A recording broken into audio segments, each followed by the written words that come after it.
عزو سلام تانا تقبلوا نايزايت يوتيوب تعذبتي كما تصنحوا نزو وانزد لنا يوم وانا وحبريتات حزلكم قريبا لكم نمكتالكم بخبر عدم فتصام ጉዳያት ኤምባሲ ኤርትራ ኣብ ሕራት መንግስታት ኣሜሪካ ኣቶ ብርሃነ ገብረ ህይወት በ14 ታህሳስ ኣብ ዋሽንግተን ዲሲን ከባቢያን ዝነብሩ ኤርትራውያን ኣብ ህሉ ሃገራውን ዘባውን ኩነታት ዘተኮረ ሰሚናር ኣካይዱ ኣብዚ 1500 ኤርትራውያን ዝተሳተፍዎ ሰሚናር ኣቶ ብርሃነ ኣብ ዝተሓላለኸን ተሃዋስን ዘባውን ዓለማውን ምዕባለታት ዝረኣየሉ ዘሎ እዋን ኤርትራ ኣብቲ ዘቤታዊ ፍትሕን ርጡብ ዘባው ምድጋፍን ዘቀድመት ከላው መርገጽያ ጸኒዓ ጎነጽ ብምውጋድ ዘባው ሰላምን ምርጋን ንምስፋን ከይተሓለለ ትሰርሕ ከም ዘላ ገሊጹ ብውሽጣዊ ሰላማን ሓድነታን እትልዓል ኤርትራ ውሕስ ጎደቦ ንምርግጋጽን ሳዕቤናት ግደማዊ ምትእታውን ምውጋድን ተመሳሳሊ መርገጺ ምዘለውን ሃገራት ብውህደትን ምርዳን ሰርሕ ከም ዘለውን ብሰፊሑ አብሪሁ ንግደ ኣወጻእ ዝነብሩ ኤርትራውያን ኣመልኪቱ ድማ ድርብ ዕማማት መኸተን ልሙዓትን ምዕዋት ከምውን ንጡፍ ሃገራዊ ረብሓታት ንምርግጋጽ ጥዑይ ዝምድናታት ንምፍጣርን ዝካየድ ጻዕር ንምሕያል ኣበርቲዖም ክሰርሑ ኣዘኻኺሩ ኣብቲ ኣጋጣሚ ኣቦ ወንበር ሃገራዊ ሽማግለ ኤርትራውያን ኣሜሪካውያን ዶክተር ግደዮን ኣባይ ኣብ 2026 ክትግበር ተታሒዙ ብዛዕባ ዘሎ ዕማማትን መደባትን ንተሳተፍቲ መብርሂ ሂቡ بخالي وجن فتصام قدات إمباسي إرترا عباي بريطانيا أبورلاندن أتو سالع عبدالله حلف حزبه وكوماون قدات أتو تولد يوهانسن بشوعة تحساس يرتراويان نبرت كتمالي تشان كبابيان سمينار أكايدو أتو سالع عبدالله تران أبركتون أوز أزنبر إرتراويان أو زحلف عمتت عمل كيتو دحر زهابو مجلتي المدرخة وبالجاتاتن بدوهتاتن سمت النقحاتن وداوين مونان أقداس خمس خونة أجنزبو أتو تولد يوهانس بوغانو معك أو إرتراو من النت مدفع عدنتن سنيتن كمون محيا الهجرة وتكالات كابك عند هجرة استراتيجية علامات مخانم دحر مبرة استمزجوا محبر قطع وجسجسات بوليتيكا ودبلوماسيا وحوتات زملكة مجلس هيبو تساتفت بوجانم نازم مدرخ بعد معنى مسكار هوم زحتة خجور قروات مخانم الرجاجيتهم مزت أساسيرو هجرة وش مجل عباي بريطانيا بعثر 4 تحساس نحلت ودابتات محبركمات 4 زوجات كتمال لندن فيستيفالن أدمع تكبارين بزبل أرستي عودة ذاته أكايدو أبتجت أمي حلافي كونسلا قدات أتو سليمان حسن زيجات بزعبا زوها أقل قلوتات انتساتفتي مبرهيبو أبتمساسال ፍጻመ ካብ 15 ከተማታት ኢጣልያ ብደረጃ ጨንፈር ንኡስ ጨናፈርን ዝነጥፉ ኣስታት 80 ሓለፍቲ ህግደፍ መንእስያት ህግደፍ ማህበረኩም ከምኡውን ኮሚቴ ሚድያን ዲፕሎማሲን በ14 ታህሳስ ኣብ ትግባረ መደባት ስራሕ ዘትዮም ኣብቲ ኣብ ከተማ ሚላኖ ዝተኻየደን ኣምባሳደር ኤርትራ ኣብ ኢጣልያ ኣቶ ሳሃጤን ጴጥሮስ ተሳተፈን ርእሰ ሓላፊ ህዝባዊ ኮማውን ጉዳያት ኣቶ ግርማይ ሃብተ ሚካኤል እቲ ዕላማ ኩለን ውዳበታት ትግባረ መደባትን ብምግምጋም ዝያዳ ውጽኢታዊ ስራሕ ንምስልሳል ውህደት ንምዝታይ ከም ዝኾነ ገሊጹ ኣምባሳደር ሳሃጤን ጴጥሮስ بوجنو أو هلو كنتات هاجرنا كبابينا كمون أدلات بدوهات النايز تأتي زلو مدرخ زملكة مبرين تساتفتي بو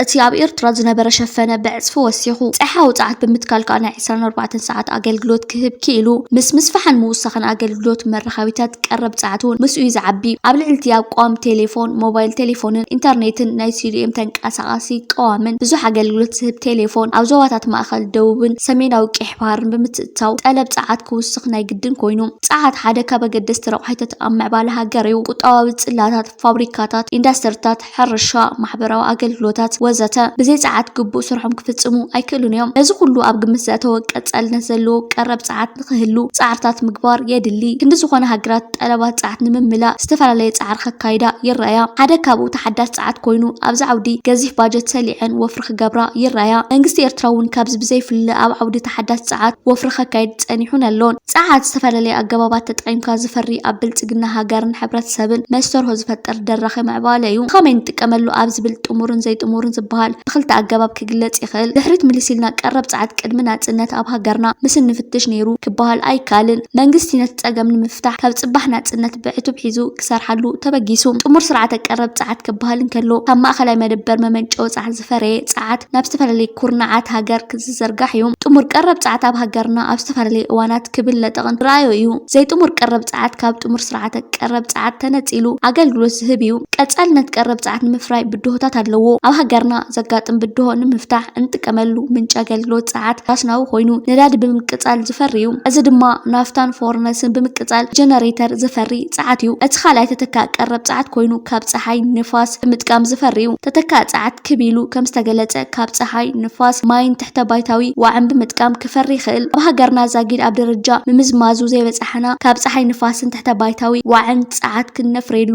እንኽእል ሰፊሕ ዕድላት ኣለና ብፀሓያውን ንፋሳውን ፀዓት ንምፍራይ ስራሓት ተጀሚሩ ምህላውን ይርዳእ ኩል ፀዓት ንምፍራይ ዝተፈላለዩ ብድሆታት ምህላዎም እውን ርድኡ ካብዚ ትዛዓበየ ብድሆ ፋይናንሳዊ ሕፅረት ምዃኑ ድማ ርድኡ ንኣብነት ኣብ ረስናዊ ኣገባብ ምፍራይ ፀዓት እተገልግል ንመዕደጊ ሓንቲ ጀነሬተር ትሕተት ዋጋ ክስከብ $50 ሚልዮን ይበፅሕ እዚ ከዓ ክቡር እዩ ካብዚ ዝሓይሽ ምርጫ ክህልወካ ወፍሪ ኣብ ተተክአ ፀዓት ምግባር የድሊ ዝተፅዕኖ ብድሆ ሕፅረት ፀዓት ንምፍታሕ ካብ 1999 ክስካብ 2026 ኣብ ዝተፈላለዩ ከባቢታት ሃገርና ሜትሮሎጂካዊ መደበራት ብምትካል ብርክት ዝበሉ መፅናዕትታት ተኻይዶም ብመሰረት እቲ ዝተኻይደ መፅናዕቲ ኣብ ዝተፈላለዩ ቦታታት ሃገርና ፀሓያዊ ፀዓት ናይ ምፍራይ ተኽእሎ ከም ዘሎ ንፋሳዊ ፀዓት ብዝምልከት እውን ካብ 1300 ኪሎ ሜትር ንሸነኽ ሰሜንን ደቡብን ምችዋት ከባቢታት ምዃኖም ተረጋጊፁ ኣብ ዓሰብ እቲ መስርሕ ዕውት ምዃኑ ዝተረጋገፀ ፈተነ ንፋሳዊ ፀዓት ተኻይዱሎ ኣብ ዓረዛን ማይድማን 2.25 ሜጋዋት ፀዓት ዘፍሪ መደበር መመንጨው ተተክአ ፀዓት ኣስታት 12 ሚልዮን ዩሮ ወፃእ ዝተገበረሉ እዩ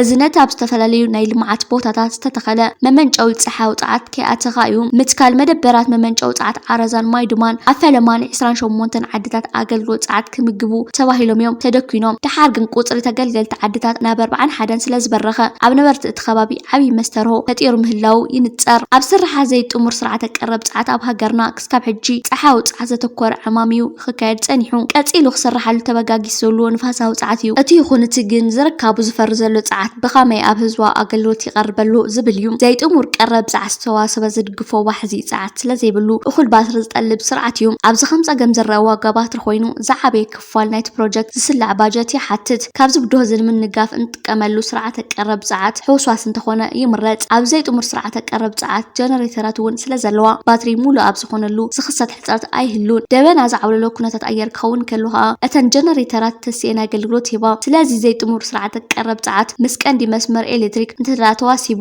ብዙሕ ባትሪ ዘየድልዮን ብቐትርነት ብቐንዲ መስመር ዝውሕዝ ሓይሊ ኤሌክትሪክ ዝህብትም ሕውስዋስ ስርዓተ ቀረብ ፀዓት ይኸውነሉ ማለት እዩ ተራ ተተክአ ፀዓት ኣብ ኣቕርቦት ፀዓት ልዑል ግደ ኣለዎ ዘርግሑ ኣብ ሃገር ንምባል ድማ መንግስቲ 360 ሜጋዋት ንምምንጫው ዘኽእል መደባትን ፕሮጀክታትን ሓንፂፁ ይርከበሎም እቲ ውጥን ጠለብ ቀረብ ፀዓት ሃገር ክብ ዘብሎ እዩ ዝተሓዳስ ፀዓት ዘላቕ ምዕባለ ብምትእስሳር ንምድንፋዕ ዓቲቡ ካብ ስራሓሎም ዘሎም መደባት እዮም ቀንዲ ዕማም እዚ ድማኒ ቦታ ፕሮጀክታት ምልላይ ዓይነት ኣብ ዝተፀንዑ ዝትከሉ ምንጭታት ፀዓት ንምንፃር ዘድሊ መፅናዕቲ ምክያድ እዩ ነዚ ንምድላው ከዓ ምስ ልምዓታዊ ውጥናት ሃገር ብምዝማድ ሓንፂፁ ክስራሓሉ ምዃኑ ይንገር ምንጭ ተሓዳስ ፀዓት ንምዕባይ ኣብ ውጥን ሃገራዊ ልምዓትን ትሕተ ቅርፂ ተዋሂዱ ክኸይድ ምስ ቀንዲ መስመር ክዋሰብ ኣለዎ ዘይጥሙር ስርዓተ ቀረብ ፀዓት ኣበይ እንተተኸለ ናብ ጥሙር ስርዓተ ቀረብ ፀዓት ዝዋሰብን ንዝብልካ ናይ ክልቲኡ ስርዓታት ኣገባብ ዘጣመረ መፅናዕቲ የድሊ ካሊእ ኣብዚ እዋን ዘይጥሙር ቀረብ ፀዓት ዝጥቀማ ከተማታትን ፀጋታትን ገማግን ባሕሪ ንምስሳን ብዝብል መደብ መፅናዕትታት ምክያድ ተወጢኑ ከም ዘሎ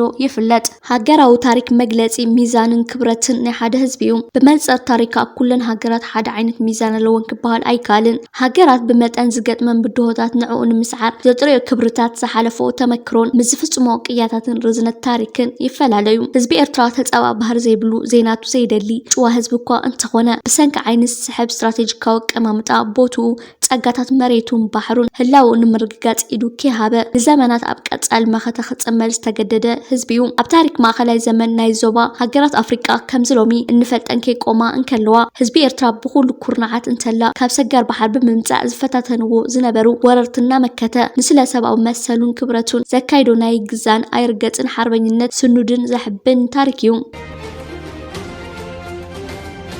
ኤርትራ መጻእ ብሩህ ተስፋ ቀርና ኣፍሪካ ዞባ ቀርና ኣፍሪካ ደጊምና ምሕፍሽፍሽ ንምምላስ ኣብ ዞባ ብገለ ሃገራት እዞባን ኣብ ልዕሊ ሓይልታት እዞባን ዝግበር ዘሎ ምትእትታዋት ንቀርና ኣፍሪካ ናብ ሕንፍሽፍሽ ይመርሑ ከም ዘሎ ዝተፈላለዩ ተንተንቲ ኣብ ዝገልፅሉ ዘሎ እዋን እታ ዘይትንከፍን ፀጥታውን ርግኣታውን ሓድነት ሓልያ ትኸይድ ዘላ ሃገር ኤርትራ ጥራይ ምዃና ካብ ሓቂ ዝተኸወለ ኣይኮነን ኣብ ሱዳን ኢትዮጵያ ሶማልን ዘሎ ዘይምርግጋእን ውሽጣዊ ፀገማትን ንዞባ ቀርና ኣፍሪካ ሃውኪ ኩነታት ፈጢሩ ይርከብ እዚ ይኹን እምበር እቲ ካብ ኩሉን ላዕሊ ቀይዲ ሲኢኑ ዘሎ ግን ናይ ኢትዮጵያ ባሕር ናይ ምውናን ምጥቃምን መሰል ብምምኽናይ ነዞባ ኣብ ምሕማስ ግበር ዘሎ ፖለቲካዊ ነውፂ ምዃኑ ዝተፈላለዩ ተንተንቲ ምዞባ ቅርበት ዘለዎም ወገናት ክገልጹ ጸኒሖም ኣለዉ ኢትዮጵያ ብሓቂ መሰል ባህል ንምርካብ እትገብሮ ተቀርቦን ዘላ አብዮታት ተቀባልነት ከም ዘይብሉ ኣብ ሬሲፕክን ብግርማይ ሃይለ ዝተጻሓፈ ጽሑፍ ከም ዝብል ኢትዮጵያ እትገብሮ ዘላ ናይ ባህር ናይ ተጠቃምነት ሕቶ ታሪካዊ ወይ ቁጠባዊ ኣገዳስነት ዘይብሉ ናይ ሓደ ዝወድቕ ዘሎ ስርዓት ናይ መወዳእታ መጻወት ካርታ ኮይኑ ንኤርትራ ከም ሓንቲ ናይ ደገ ጸላእ ብምፍጣር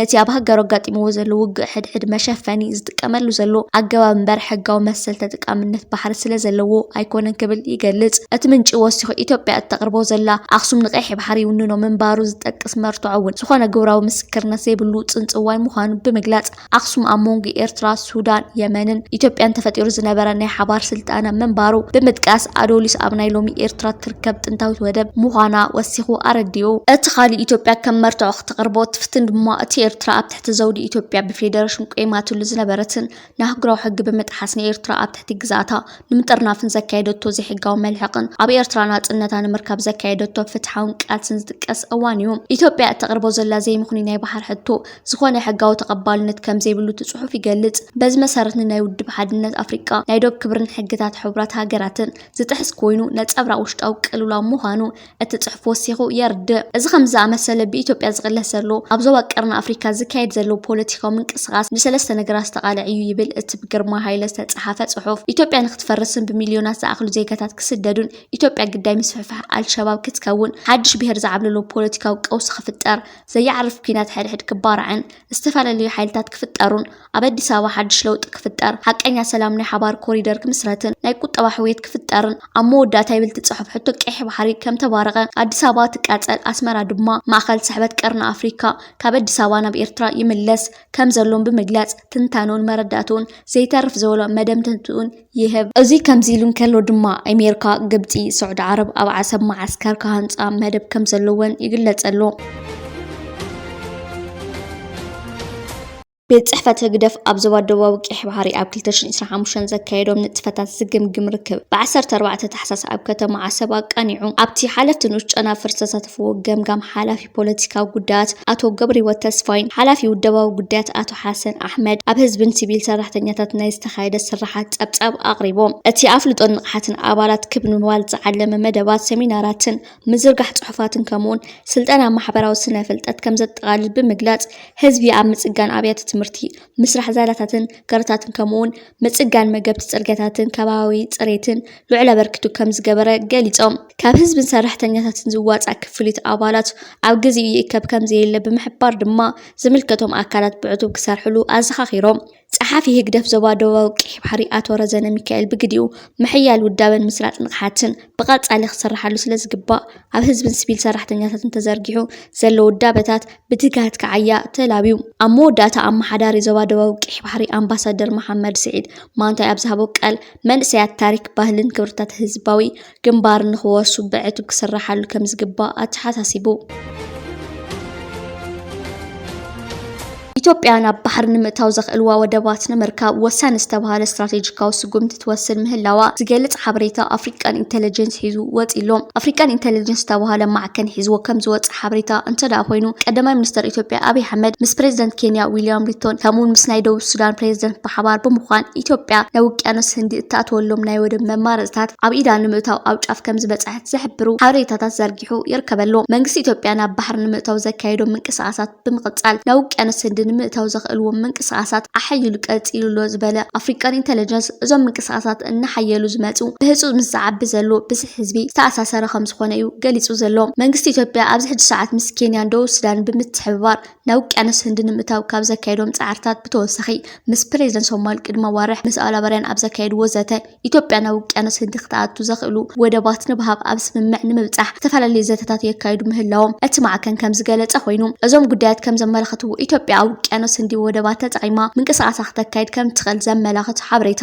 ኣፍሪካን ኢንተለጀንስ ሒዙ ወፂኡ ይርከበሎ እዚ ከምዚ ኢሉ ከሎ ኣጀንዳ ሰልፍ ብልጽግና ህዝቢ ዝሓዘ ክብል ሚኒስትር ዜና ኤርትራ ገሊጹሎም እቲ ዝተኣወጀ ማኒፌስቶ ኩናት ሰልፍ ብልጽግና ኣብ ዝቕንያት ዝቐጺሉ ይርከበሎ ክብል ኣፍሊጡሎ ኣድላይ እንተኮይኑ ብሓይልና ናብ ባሕሪ ክንበጽሕና ኣብ ልዕሊ ናጽነት ኤርትራ ዝግለጽ ጸርፍን ኣዋጅን ይቕረጽ መርዛምን ናይ ሰልፊ ብልጽግና መግለጺ ዝበለ እቲ ሚኒስትሪ እቲ ግልጽ ተንኮል ኣብ ዝሓለፈ 2 ዓመታት ሰልፊ ብልጽግና ኣብ ልዕሊ ኤርትራ ከፍንዎ ፀንሐን ዘይተበገሰ ሸለልተኛ ኩናት ሕጋዊ ተበግሰው ነብሰ ምክልኻል ብምባል ምኽንያታዊ ብምግባር ንርእይቶ ህዝቢ ኢትዮጵያ ንምትላል ዝተዳለወ ክብል እዩ ገሊጹ ዝሕምረተ ናይ ሚኒስትር ጉዳያት ወፃእ ብልጽግና ኣብ ዝቕነ ኣብ አዲስ አበባ ኣብ ዝተኻየደ መድረኽ ፖሊስ ወፃእ ዘቕረበ ማእኸላይ ቴሙ ኤርትራ አንጻር ምርጋእ ኢትዮጵያ ትሰርሐላ ዝብል እዩ ዝበለ ሚኒስተር የማነ እዚ ዋላ እኳ ዘግርም እንተኾነ ላዕለዎት ባለስልጣናት ሰልፊ ብልጽግና ብሕዱር ሕፅረት ትካላዊ ዝኽሪ ሳቀይ ዘለው እዮም ዝመስሉ ክብል ኣብ ናይ ኤክስ ትዊተር ገጹ ጽሒፉሎ